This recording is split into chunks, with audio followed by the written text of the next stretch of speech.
आज ये वीडियो ध्यान से सुनिएगा और सिर्फ सुनिएगा नहीं, ध्यान से देखिएगा। ईश्वर के साक्षात दर्शन होंगे। ये प्रसंग अद्भुत है। हरे कृष्ण दोस्तों, मैं हूं अनुज शर्मा।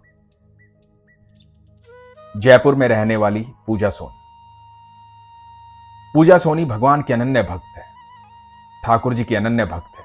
पूजा सोनी बताती हैं कि हमारे घर में कुछ भी होता है तो सबसे पहले ईश्वर को बताया जाता है। वो ईश्वर का घर है। घर में कुछ भी आएगा तो सबसे पहले ईश्वर को भेंट चढ़ाया जाएगा। घर में कुछ भी बनेगा तो ईश्वर को भोग लगाया जाएगा, क्योंकि वो घर हमारा नहीं है, ईश्वर का घर है। तो सबसे पहले हर बात ईश्वर से होती है, ठाकुर जी से होती है। उनके घर में बड़ा सुंदर सा मंदिर है, जहां लड्डू गोपाल है, किशोरी जी हैं, भगवान श्री कृष्ण है और राधा रानी का विग्रह है। जन्माष्टमी पर हर साल पूजा उपवास रखती थी। इस साल भी रखा। 2023 की जन्माष्टमी पर उनके पति ने भी उपवास रखा। उनके पति ने पहली बार उपवास रखा। उनके पति का नाम है धीरेन्द्र सोनी। तो पहली बार उपवास रखा था। पूजा सुबह से तैयारी में लगी हुई थी। भगवान को स्नान करवाया, पोशाक पहनाई, भगवान को तैयार किया, मंदिर को सुंदर से सजाया। पूजा बताती है कि पहले मैंने लड्डू को स्नान करवाया, उनको पोशाक पहनाई, फिर गोपाल को स्नान करवाया, उनको पोशाक पहनाई, फिर छोटी किशोरी जी को स्नान करवाया, उनको पोशाक पहनाई, उसके बाद ठाकुर जी को स्नान करवाया, उनको पोशाक पहनाई। इतना सब करते करते पूजा थक गई। बहुत सारे काम थे। 11 साल का बच्चा है उनका, एक बेटा है। तो सारे काम करते करते थक गई। अब बारी आई राधा रानी की। तो राधा रानी के विग्रह को जब स्नान करवाया, उसके बाद उन्हें पोशाक पहनाने लगी, तो पूजा सब जल्दी जल्दी करने लगी। तो पूजा ने पूरी तरह से उन्हें नहीं सजाया, जल्दी जल्दी में सजाया, उनको पोशाक पहनाई। और उसके बाद पूजा पोशाक पहना करके, सबको यथास्थान रख करके, सारे विग्रह स्थापित करके उठने लगी। जैसे ही उठने लगी, उनका सर जो है मंदिर की दीवार में लगा। सर पर चोट आ गई। लेकिन वो इतनी जल्दी में थी और इतने सारे काम थे कि उन्होंने ध्यान ही नहीं दिया। फिर कुछ फोटो खींचे भगवान के, मंदिर के फोटो खींचे, क्योंकि मंदिर सुंदर बना दिया था। बहुत सारे फोटो लिए भगवान के। आमतौर पे लोग ऐसा करते हैं, हम सब ऐसा करते हैं, अपने भगवान के फोटो खींचते हैं। तो भगवान के फोटो लेने के बाद अपने काम में लग गई। इनके पति धीरेन्द्र सोनी जी को आज दोपहर में ही अपने काम से आ जाना था, क्योंकि उपवास भी था। तो दोपहर में 3 बजे वो अपने काम से वापस घर आए। पूजा अपने काम में व्यस्त थी।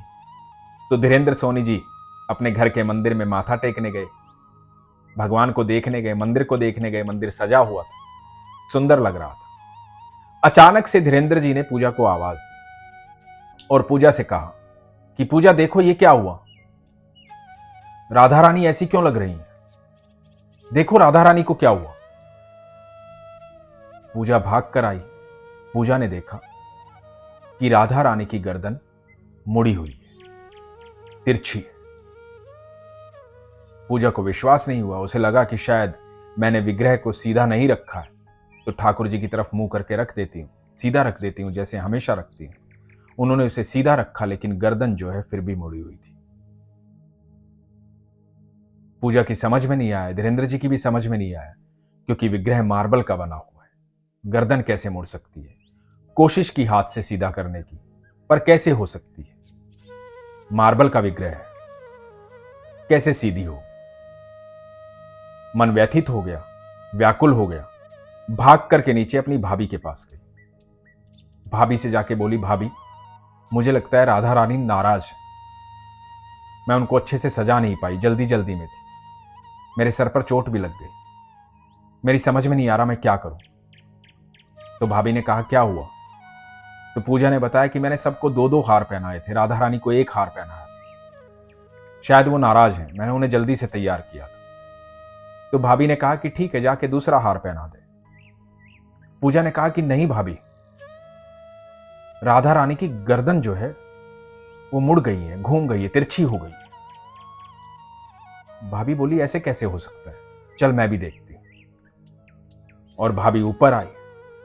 जब भाभी ऊपर आई तो देखा कि राधा रानी की गर्दन जो है वो सीधी हो गई। वो मुड़ी हुई नहीं है। तो पूजा ने बताया कि भाभी अभी अभी गर्दन मुड़ी हुई थी। तो भाभी ने भी सोचा होगा कि हो सकता है मन का वहम हो। भाभी भी चली गई। घर में पूजा की तैयारी होने लगी, लेकिन पूजा का मन व्यथित था, व्याकुल था। पूजा के मन में यह बात थी कि मैंने राधा रानी को अच्छे से तैयार नहीं किया। तो पूजा ने राधा रानी को फिर से तैयार किया, अच्छे से सुंदर बनाया, विग्रह को स्थापित किया। और जैसे ही विग्रह को स्थापित करके ठाकुर जी के पास रखा, तो पूजा बताती है कि राधा रानी मुस्कुराने लगी। यह अद्भुत अनुभव था। पूजा बताती है कि भैया, उससे पहले मुझे लगता था कि मैं मूर्ति की पूजा करती हूं। पहली बार यह एहसास हुआ कि नहीं, मेरे ईश्वर, मेरे ठाकुर जी, मेरी राधा रानी यहीं रहते हैं। मैं ईश्वर से बातें करती हूं। हमारे घर में राधा रानी आई, उन्होंने बताया कि मैं यहां हूं, तेरे पास हूं, तेरे साथ हूं। तू ऐसे मत समझ कि मैं मूर्ति हूं। मैं तेरे हर कार्य को देखती हूं, तेरी हर बात सुनती हूं। पूजा का विश्वास प्रगाढ़ हो गया। पूजा बताती है कि हमारे घर में जब भी पूजा होती थी तो हम राधे राधे बोलते थे, कृष्ण कृष्ण बोलते थे। कृष्ण का ही नाम राधे राधे बोलते थे, पर राधा रानी की जय कभी नहीं बोलते थे। लेकिन अब हमारे घर में जब भी पूजा होती है, आराधना होती है, तो राधे राधे के साथ साथ राधा रानी की जय बोली जाती है। सुबह शाम पूजा पूजा करती है। जो लोग ये बोलते हैं ना कि मूर्ति पूजा ढोंग है, वो साकार नहीं, निराकार है। वो सिर्फ एक प्रकाश पुंज है, वो किसी मूर्ति में नहीं रहता। मैं उन सब लोगों को एक बात कहना चाहता हूं, मेरे ठाकुर ने कही है, मैं साकार भी हूं और निराकार भी हूं। मैं कण कण में विद्यमान हूं। अनंत ब्रह्मांड में ऐसी कोई भी जगह नहीं है जहां ठाकुर नहीं है, जहां कृष्ण नहीं है। ऐसा कोई कण नहीं है जहां कृष्ण नहीं है। कृष्ण हर जगह विद्यमान है। ये मूर्तियां साधारण नहीं है, इनमें ईश्वर निवास करते हैं, साक्षात होते हैं। और ये पहली बार नहीं हो रहा है। भगत प्रहलाद को हिरण्यकश्यप ने कहा था कि क्या तेरा विष्णु स्तंभ में भी है? तो भगत प्रहलाद ने कहा था कि मेरा ईश्वर कण कण में है, मेरा विष्णु कण कण में है, मेरे भगवान कण कण में है, स्तंभ में भी है।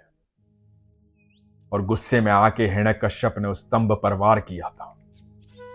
और जब स्तंभ टूटा था तो वहां से भगवान नरसिंह अवतार में आए थे। भगवान तो कण कण में है, ईश्वर तो कण कण में है। आपका विश्वास होना चाहिए। आज के बाद कभी ये मत सोचना कि मेरे घर में ईश्वर नहीं रहता, मुझे स्पेशल कहीं जाना पड़ेगा ईश्वर से मिलने के लिए। नहीं, आपका विश्वास जहां भी है वहीं ईश्वर है। आप जहां देखना चाहोगे वहीं ईश्वर है। विश्वास आपको ऐसे नेत्र देता है जिससे आप अपने ईश्वर को देख पाते हैं। आप देख पाते हैं कि आपका ईश्वर हमेशा आपके साथ है। ठाकुर जी हमेशा आपके साथ है। ठाकुर जी आपसे दूर नहीं है। पूजा बताती है कि उस दिन से मेरे पति ने कहा कि अब मैं हमेशा जन्माष्टमी में उपवास रखूंगा, भगवान श्री कृष्ण की, राधा रानी की आराधना करूंगा। उनका 11 साल का बेटा भी भगवान की आराधना करता है। जब ऐसे संस्कार बच्चों को मिलते हैं तो उनकी नींव मजबूत होती है। और यकीन मानना दोस्तों, सब कुछ आपका साथ छोड़ देगा। सब कुछ, आपके सगे संबंधी, रिश्तेदार, परिवार, दोस्त, सब आपका साथ छोड़ देंगे।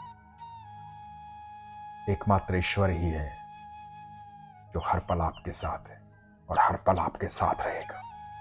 इसलिए हमेशा कहता हूं, अपने विश्वास को मजबूत रखो, अपना ख्याल रखो। हरे कृष्ण।